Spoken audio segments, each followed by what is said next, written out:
안녕하십니까. 독서하는 마라토너 박종필입니다. 이곳 잠실 석촌호수 서호 수변무대에서 촬영하고 있습니다. 현재 시각은 2023년 5월 8일 어버이날 아침 6시 24분입니다. 자, 뒤에 롯데월드타워가 있습니다. 123층 555m 높이 기준 세계 5위 규모 OECD 국가 38개국 중에서는 가장 높은 빌딩 롯데월드타워입니다. 그리고 지금 동쪽 방향 오늘의 찬란한 태양이 떠오르고 있습니다. 오늘은 가정의 달 중에서도 5월 8일 어버이날입니다. 부모님에 대한 무한한 사랑과 존경을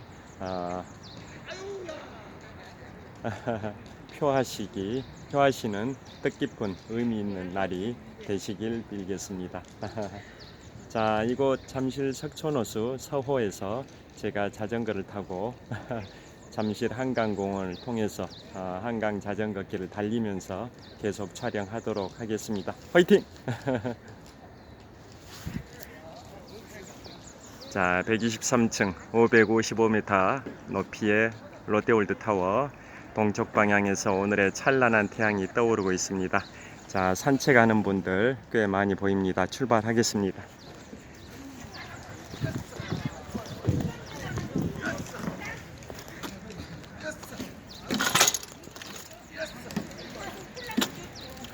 자, 자전거로 출발을 합니다.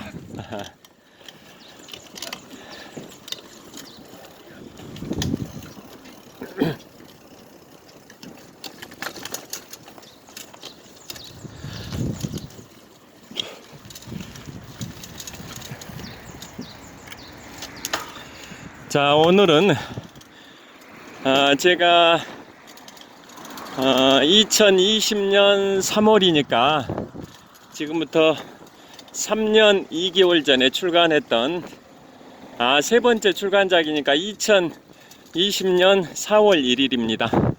2020년 4월 1일에 제가 인문학 서적 세 번째 출간작으로 출간했던 프랑스 대혁명과 나폴레옹 이라는 제목이고요. 부제목으로는 불세출의 영웅 나폴레옹의 삶과 전쟁입니다. 그곳에 소개됐던 내용 중에 한 파트를 소개해 드리겠습니다. 2년 전 어린이날, 2년 전 어린이날이면 2021년 5월 5일입니다. 그때가 나폴레옹 서거 200주년이었습니다. 그러니까 지금 오늘이 5월 8일 어버이날이니까 3일 전 어린이날이 나폴레옹 서거 202주년이었습니다. 나폴레옹은 1769년에 태어나서 1821년 5월 5일에 남대서양의 외로운 섬 세인트 헬레나에서 쓸쓸하게 세상을 떴는데요. 52세의 일기로 지금부터 202년 전에 서거했습니다. 그리고 나폴레옹 전설의 시초가 되는 게 세인트 헬레나 회상록인데요. 그게 출간된 지 200주년입니다. 나폴레옹이 202년 전에 사망한 다음에 2년이 지난 1823년에 세인트 헬레나 회상록이 출간이 됐는데요. 그게 출간된 지 올해로 200주년입니다. 그래서 오늘은 제목을 나폴레옹의 세인트 헬레나 회상록이라는 제목으로 말씀을 드리도록 하겠습니다. 자, 나폴레옹은 그야말로 한 시대를 풍미했던 유럽 대륙을 평정했던 인물이 바로 나폴레옹 보나파르트라는 거 다 아실 겁니다. 나폴레옹은 아까 말씀드린 것처럼 1769년에 태어나서 그로부터 20년이 지난 1789년에 프랑스 대혁명이 발생이 됐습니다.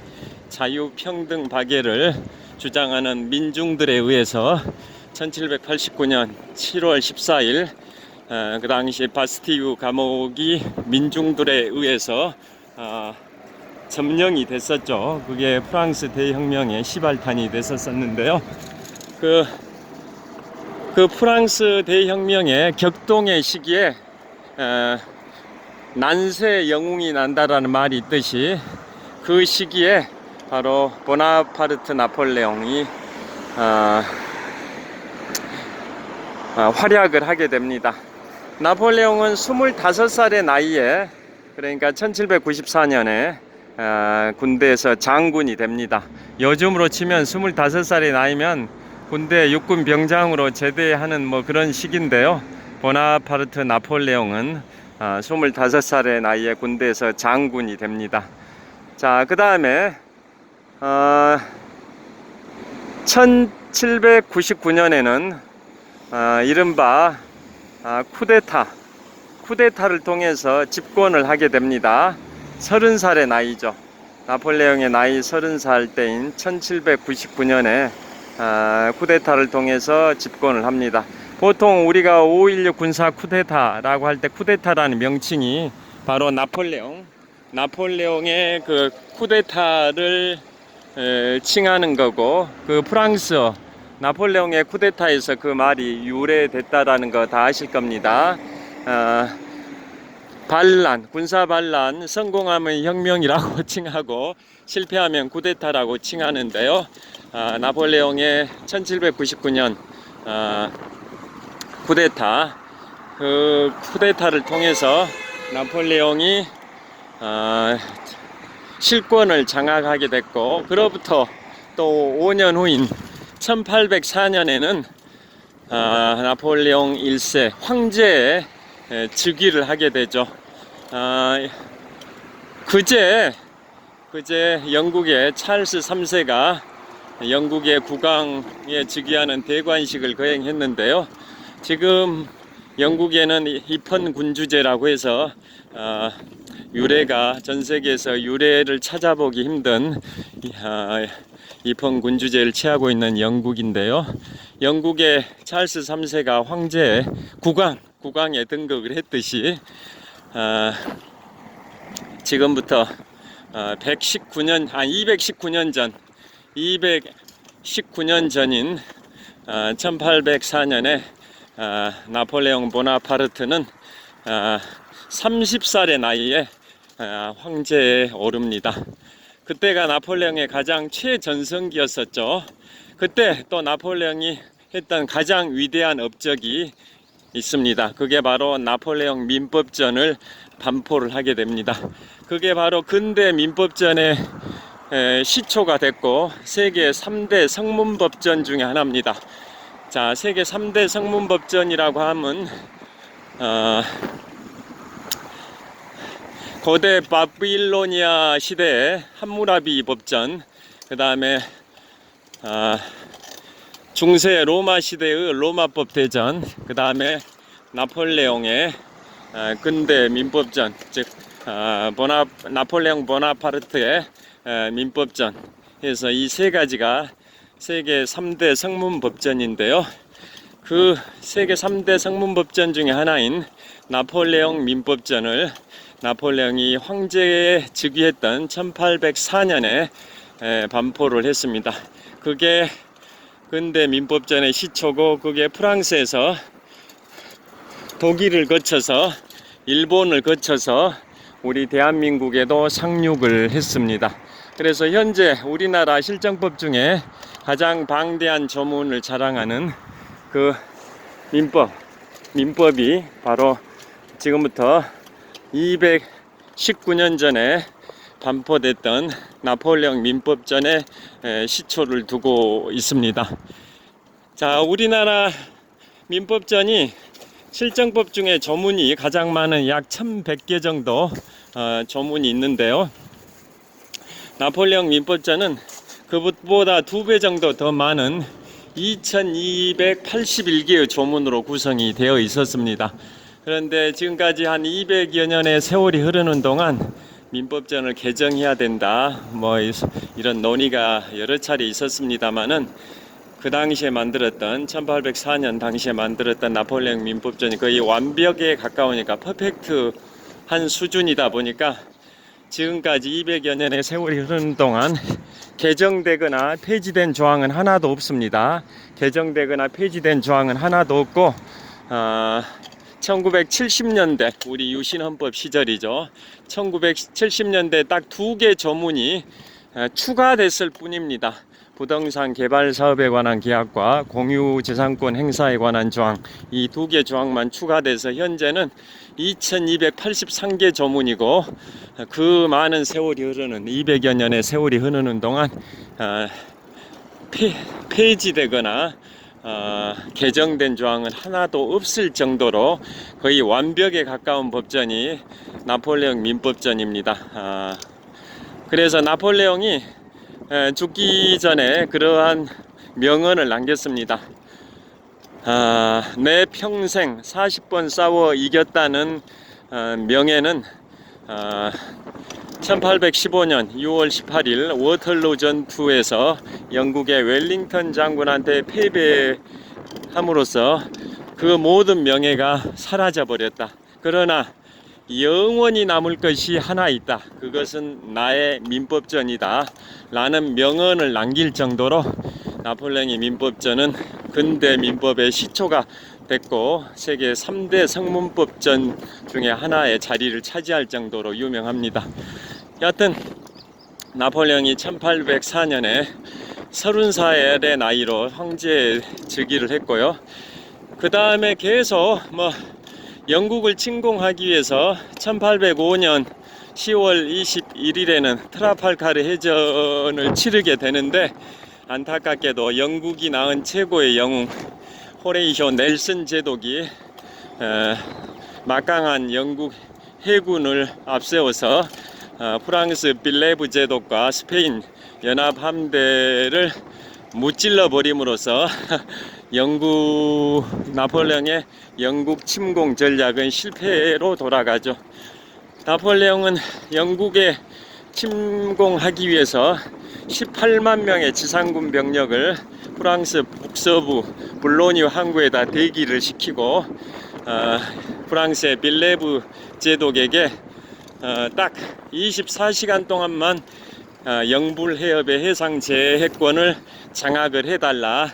그러면 그 당시에는 영국이 세계 최강의 해군력을 자랑하고 있었기 때문에 대서양 영불 해협 제해권은 당연히 영국한테 있었는데요.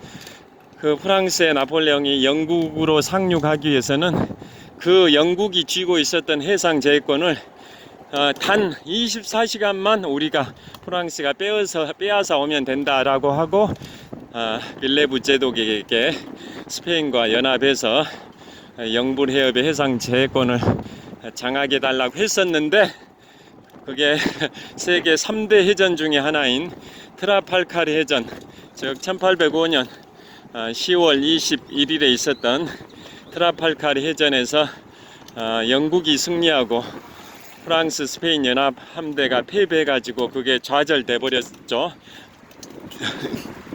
그런데 세계 하늘이 낳은 천재적 군사 전략가인 나폴레옹은 트라팔가르 해전에서의 패배에 좌절하지 않고 바로 그 병력을 동쪽으로 돌려가지고 그 유명한 전투 아우스터리츠 전투 1805년 12월 2일에 있었던 아우스터리츠 전투에서 프랑스의 나폴레옹군은 러시아와 오스트리아의 연합군을 꺾어버리고 승리를 하게 됩니다.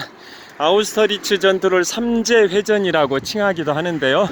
3명의 황제가 격돌했다 해서 삼재회전이라고 칭하기도 합니다. 석삼자, 황제제자, 모일회자, 싸울전자, 3명의 황제가 모여서 싸웠다. 즉 프랑스의 나폴레옹 보나파르트 황제, 즉 나폴레옹 1세 황제와 상대 적국은 러시아의 알렉산드르 1세 황제, 그 다음에 오스트리아의 프리드리히 2세, 프란츠 2세 황제가 연합을 했죠. 러시아의 알렉산드르 1세 황제와 그 당시에 신성 로마 제국의 황제 겸 오스트리아의 국왕이었던 프란츠 2세 국왕이 연합을 했었던 거죠. 그래서 프랑스의 나폴레옹 황제가 러시아와 신성 로마 제국의 연합군을 상대로 1805년 12월 2일 아우스터리츠 전투에서 승리를 하게 되죠. 그래서 그 승리를 영원히 기념하기 위해서 프랑스의 개선문이 착공이 됩니다. 이듬해인 1806년에 착공돼서 나폴레옹 실각 후에는 나폴레옹이 엘바섬이나 세인트 헬레나로 물러나 유배 갔었던 시절에는 공사가 중단되기도 했지만 다시 공사가 재개돼서 착공한 데로부터 30년이 지난 1836년에 완공이 됩니다. 개선문, 프랑스의 개선문 높이가 50m, 너비가 45m 정도 되는데요. 고대 로마 시절에 개선 장군의 개선문에서 벤치마킹해서 나폴레옹의 개선문이 만들어졌고, 우리나라 서대문의 독립문이나 북한 대동강변에 있는 그 개선문도 다 프랑스의 개선문에서 벤치마킹해서 만들어진 겁니다. 여하튼 그 개선문이 프랑스의 샤를 드골 공황장, 에투알 광장에 우뚝 솟아 있는데요. 에투알은 프랑스어로 별이란 뜻입니다. 샤를 드골 광장이 12개 12거리다 보니까 별 모양의 거리다 해서 그걸 프랑스어로 별이란 뜻의 에투알 광장이라고 칭하고, 거기 중심에 개선문이 우뚝 솟아 있는데요. 여하튼 그 개선문이 공사 착공한 지 30년 만인 1836년에 완공되고, 그런 다음에 그로부터 4년이 지난 1840년에 세인트 헬레나에 있던 나폴레옹의 유해가 영국의 승인을 받아서 프랑스로 돌아와서 개선문 밑을 통과해 가지고 장례식을 치르고 군사 추모 시설인 앵발리지로 가서 나폴레옹이 영면에 들었습니다. 그 개선문이 완공된 다음에 개선문 문 사이를 통과해서 장례식이 치러진 인물은 딱 두 사람 뿐입니다. 바로 1840년에 나폴레옹 보나파르트와 그 다음에 1885년경에 사망했던 누굴까요? 빅토르 위고입니다. 레미제라블, 노틀담의 곡추의 저자 빅토르 위고도 거기를 통과해서 장례식이 치러졌습니다. 그런데 그 이후에는 거기에 무명용사의 추모시설이 설치됨에 따라 그쪽에 이제 통과하기가 어렵게 됐습니다. 그래서 그 두 인물, 나폴레옹과 빅토르 위고 두 인물만 개선문 사이를 통과해서 장례식이 치러졌습니다. 여하튼 나폴레옹의 1805년 12월 2일에 아우스터리츠 전투의 그 위대한 승리를 영원히 기념하기 위해서 건설된 게 프랑스의 개선문이고요. 그 개선문에서 프랑스 대혁명의 광장인 콩코르드 광장까지 930m 길이의 샹젤리제 거리가 뻗어 있습니다. 제가 13년 전 여행 때 갔었습니다. 그 다음에 나폴레옹의 최전성기가 그 아우스터리츠 전투고요. 그 다음부터는 이제 나폴레옹이 이제 쇠퇴기를 겪게 되죠. 그래서 1812년에는 러시아 원정에 실패하고 1813년에는 라이프치히 전투에서도 패배해가지고 1814년에는 지중해 엘바섬으로 유배가 갑니다. 유배. 자기가 원래 태어났던 지중해 코르시카 섬에서 가까운 엘바섬에 유배가 됐는데, 그곳에서 10개월 정도 유배 생활하다 탈출에 성공해서 다시 1815년 3월 20일에 프랑스 파리에 입성해서 다시 황제가 되는데요. 루이 18세를 몰아내고 다시 황제가 되는데, 그건 100일 천하도 아니고 90일 천하로 끝나버리죠. 1815년 3월 20일에 다시 황제로 복귀했지만은 그로부터 한 90일 정도 후인 1815년 6월 18일 워털루 전투, 그 유명한 나폴레옹의 종말을 가져온 1815년 6월 18일 워털루 전투에서 영국의 웰링턴 장군과 프로이센 연합군한테 3박 4일 전투 끝에 프랑스의 나폴레옹이 패배함으로써 나폴레옹은 이제 몰락을 하게 되고 6월 22일 날 압송이 되기 시작했어요. 영국의 플리머스 항을 거쳐서 남대서양의 외로운 섬 세인트 헬레나로 유배가 돼서 유배된 세인트 헬레나에 들어간 시기가 1815년 10월 15일이고 그로부터 5년 반 동안 거기서 유배 생활을 하다가 1821년 5월 5일에 별세를 했으니까 3일 전 어린이날이 나폴레옹의 서거 202주년입니다. 자, 그 유배 생활하면서 나폴레옹이 유일하게 즐겼던 게 버번 아라비카 품종의 커피인데요. 그 커피를 마시면서 외로운 세월 5년 반을 유배 생활을 했고 자신의 비서이자 프랑스 역사가인 라즈카즈 백작에게 자신의 인생관, 세계관, 역사관이 담긴 다양한 말을 구술을 했습니다. 그래서 라즈카즈 백작이 그것을 메모를 해가지고 이른바 세인트 헬레나 회상록이라는 제목으로 지금부터 200년 전인 1823년에 출간했습니다. 나폴레옹이 사망하고 2년이 지난 1823년에 라즈카즈 백작이 출간한 게 바로 세인트 헬레나 회상록인데요. 그래서 그 회상록이 출간된 지 올해가 200주년입니다. 자, 그래서 나폴레옹의 인생관, 세계관, 역사관 모든 통찰력이 그 회상록에 담겨 있는 거죠. 나폴레옹이 커피 마시면서 외로움을 달래면서 말했던 게 거기에 다 구술했던 게 다 기록이 되어 있습니다. 그게 나폴레옹 전설의 탄생의 배경이 됐습니다. 자, 이제 풍납토성 나들목 진입해서 천호역 쪽으로 이동을 하겠습니다. 자, 그러면 세인트 헬레나 섬, 나폴레옹이 유배됐었기 때문에 유명한 섬이 된 게 바로 세인트 헬레나인데요. 세인트 헬레나와 관련해서 이제 말씀드리겠습니다. 그 당시에 1488년에 그 포르투갈 항해가가 남아프리카 최남단 희망동봉을 발견했고요. 그로부터 10년이 지난 1498년에 인도 항로를 개척을 했죠. 자, 1869년에 이집트의 수에즈 운하가 건설되기 전까지는 유럽과 아시아를 잇는 항로가 아프리카 최남단 희망봉을 거쳐서 즉 돌아서 가는 그런 코스였지 않습니까? 그래서 희망봉은 1488년에 발견이 되고 그로부터 10년 후인 1498년에 유럽에서 희망봉을 거쳐서 인도에 이르는 그 아시아 항로를 개발을 한 게 포르투갈입니다. 포르투갈, 그 당시에 해상 강국이었죠. 그 중간에 1492년에는 스페인에서 바로 신대륙, 아메리카 신대륙을 발견을 했었던 것, 그 중간 연도인 1492년이었었던 거고요. 자, 여하튼 파란불 신호에 건너겠습니다.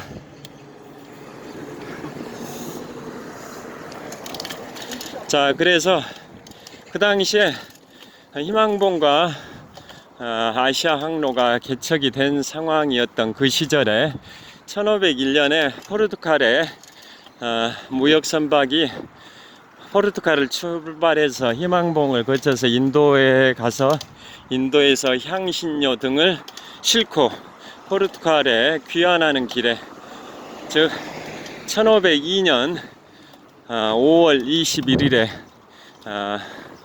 남대서양에서 외로운 섬 하나를 발견을 합니다.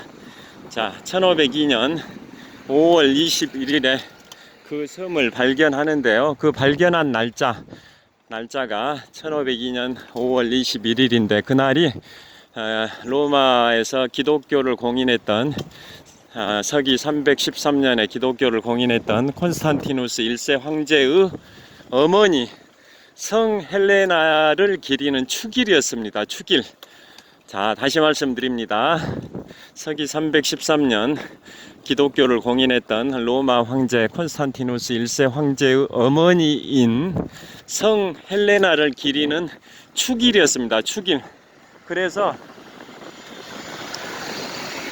그 섬의 이름을 바로 성 헬레나, 즉 세인트 헬레나로 칭하게 됐습니다. 섬 명칭의 유래가 그렇습니다.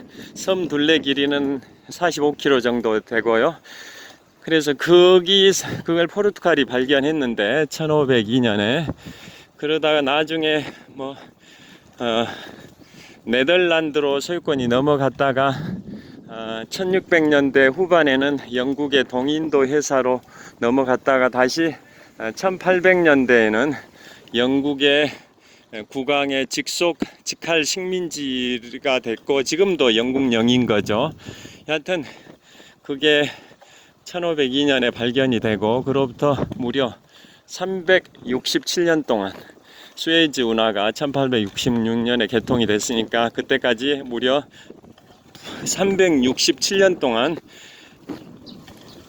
아시아 항로를 왔다 갔다 하는 무역선들의 그 경유지가 됐었습니다. 그곳에서 다양한 목재나 그 다음에 식수 이런 것을 공급받으면서 항해를 했었던 거죠. 여하튼 그곳이 영국령이 됐는데요. 그래서 나폴레옹은 워털루 전투에서 패배하고 본인은 미국으로 가기를 희망했는데 영국에서 반대해서 영국령 세인트 헬레나로 유배가 됐습니다. 세인트 헬레나는 서아프리카 해안으로부터 서쪽으로 1900km 거리에 있기 때문에 도저히 탈출이 불가능하죠. 그 전에 1814년에 유배됐던 엘바섬은 지중해 육지로부터 약 10km 정도밖에 안 떨어져 있어서 탈출에 성공을 해버렸는데요. 이번에는 탈출이 불가능한 서아프리카 해안으로부터 무려 1900km나 떨어져 있기 때문에 도저히 탈출이 불가능할 것으로 판단해서 영국이 자신들의 직할 식민지였던 세인트 헬레나로 유배를 시킨 겁니다. 자, 그래서 세인트 헬레나가 나폴레옹이 5년 반 동안 유배 생활하다가 서거했던 섬이기 때문에 굉장히 유명해진 거고요. 원래 그곳은 남아프리카 공화국에서 영국의 정기 우편 선박이 있었습니다. 우편물 또 식수, 다양한 식료품들을 수송하는 그 영국의 선박이 3주에 한 번씩 항해를 해서 거기를 갔는데요. 남아프리카 공화국에서 100길로 5일 동안 항해를 했었어야 됐습니다. 그런데 지금부터 6년 전인 2017년에 그곳에 1950m 길이의 활주로를 개척을 했습니다. 활주로를 건설을 했습니다. 산을 깎아 가지고 그걸로 계곡을 메워서 활주로 1950m, 제주도 한라산 높이 길이죠. 그 활주로를 개척해서 지금 그게 활주로가 건설된 게 지금부터 6년 전인 2017년입니다. 그래서 지금은 그곳에 활주로가 있기 때문에 이제 비행기로 갈 수 있습니다. 과거에는 100길로 5일이 걸렸는데요. 지금은 비행기로 6시간이면 갈 수 있습니다. 그곳이 바로 남대서양의 외로운 섬 세인트 헬레나, 나폴레옹 보나파르트가 유배돼서 5년 반 동안 유배 생활하다가 지금부터 202년 전인 1821년 5월 5일에 쓸쓸하게 사망을 했고, 그로부터 2년 후인 1823년에 나폴레옹 전설의 시초가 되는 세인트 헬레나 회상록이 비서 겸 프랑스 역사가였던 라즈카즈 백작에 의해서 출간이 됐습니다. 나폴레옹의 역사관, 세계관, 인생관, 통찰력 모든 게 담겨 있는 게 바로 세인트 헬레나 회상록입니다. 자, 천호역에 도착했는데요. 여기에서 마무리하겠습니다. 자, 자전거를 주차하고요.